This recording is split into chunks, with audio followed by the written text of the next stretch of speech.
This Guy's Garage.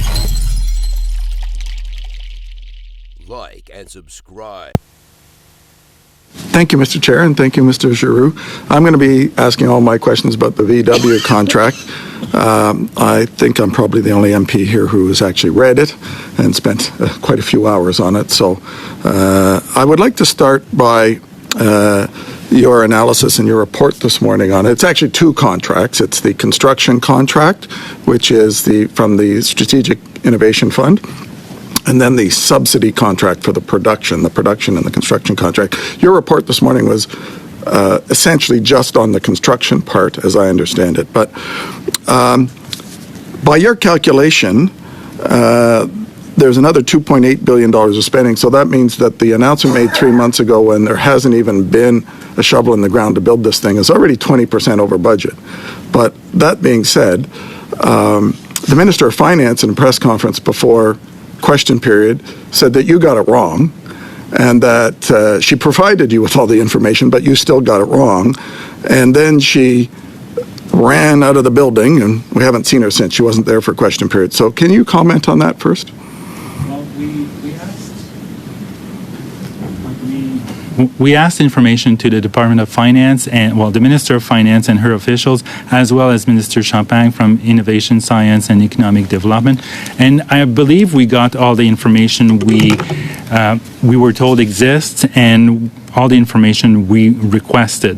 And there was nothing in the information package we got that suggested the government has any plans to make that assistance non-taxable. So under current legislation, it's clear that the assistance the government plans on providing, as per the contracts we've seen, as per the statements that have been made publicly, and as per legislation, as I said, that assistance is taxable under Canadian tax legislation. So we verified also with officials from both departments that our interpretation is the correct interpretation. So I am quite confident that the information we got, and based on our interpretation of the legislation, that the assistance the government will provide will indeed be taxable. Put that together with the stated aim of the government to ensure that the assistance provided to Volkswagen in Canada will be comparable to what it would receive in the U.S., where it's non-taxable. Putting these two elements together clearly leads us to the conclusion that the amount will be $16.3 billion, or very close to that, under current parameters. That being said, if the government has plans to amend legislation to make that assistance non-taxable, it's the first time I hear that. That was not information provided to us in our information request. Thank you, Mr. Giroux. In the contract, every contract the government signs like these has a sort of net benefits to Canada section, presumably for a foreign company that's making an investment in Canada.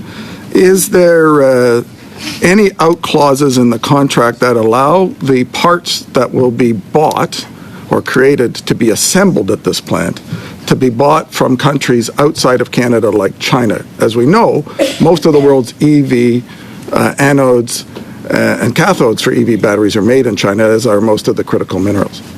So my office was provided with the contracts, the two contracts, in fact, but it was provided to me with the caveat that it was to be used for our report and not to be discussed publicly because of their commercially sensitive nature. So I don't feel comfortable talking about specific clauses in the contract unless the government itself and Volkswagen tell me that they're fine with me talking about the contract. So I feel bound by the commercially sensitive nature of the contract.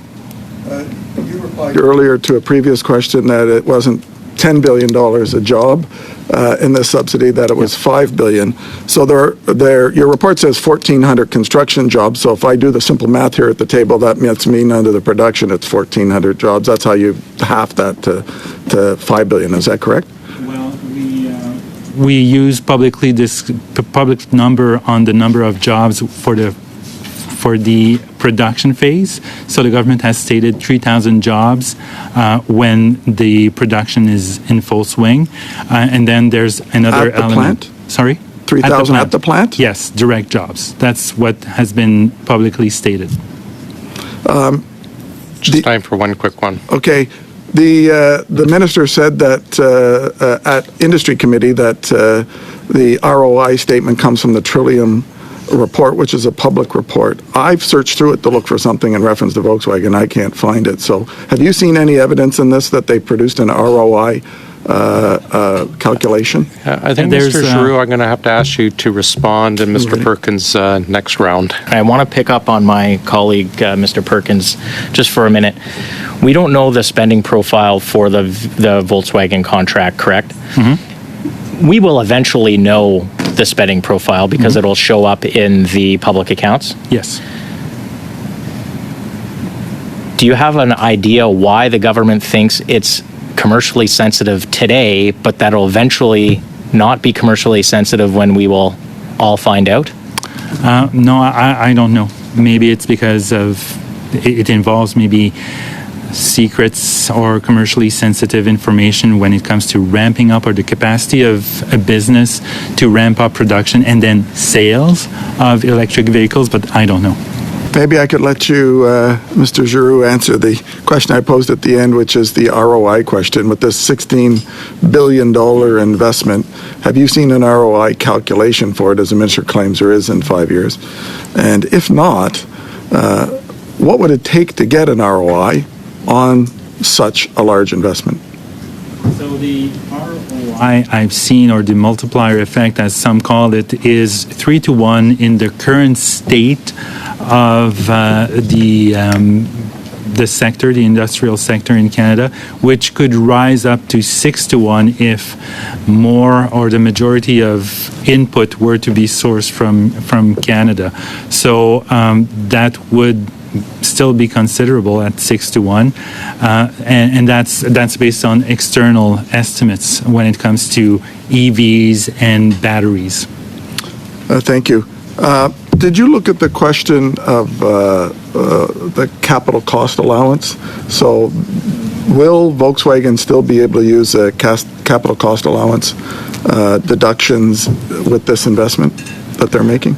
I'm not sure. I don't remember seeing or hearing any public comment, public statement by the government about Volkswagen not being eligible to use CCA, capital cost allowance, as any other business can. So it's quite possible. So Reuters has reported that it's a $6 to $7 billion investment they're making in the construction phase of this.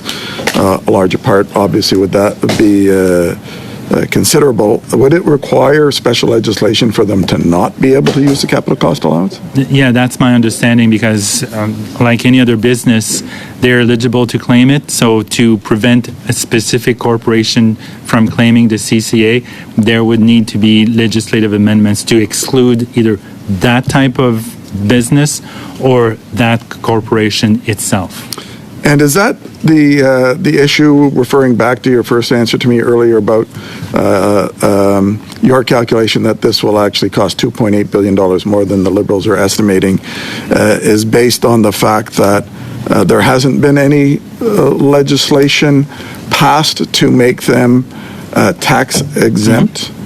Exactly. There has been legislation passed, tabled, or even mentioned to this day about exempting Volkswagen from tax on the government assistance that will be provided. So that's the use finance department documents to make this analysis. So it seems to me that perhaps maybe the minister is more confused about what's required to do that than in your report. Earlier, not at this committee meeting, but I think in briefings earlier today, we've all know that Stellantis is in a position where they've said they will walk away, presumably from their investment or the investment under the same strategic investment fund that is financing the construction of that building, and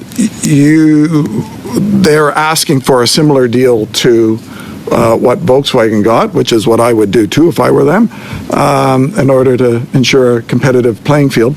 You, I believe, said that if it comes through at the same level, will probably cost more than this contract. Is that true? I mean, it's hard to know since we haven't seen a contract for either the construction phase or the production phase.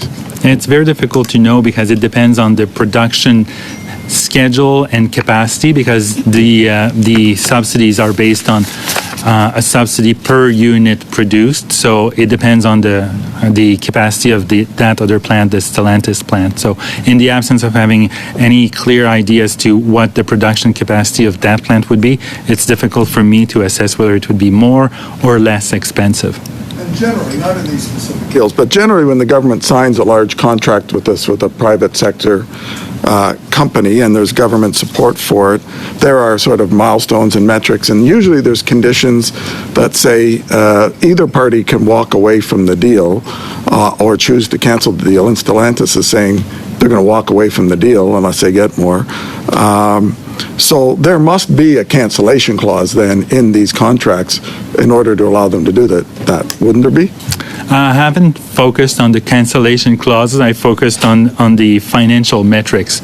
So that's. So if there isn't a cancellation clause, we get stuck with the bill of what's been invested already, and they walk away. Okay, thank you. That's pretty much your time, Mr. Perkins. Thanks.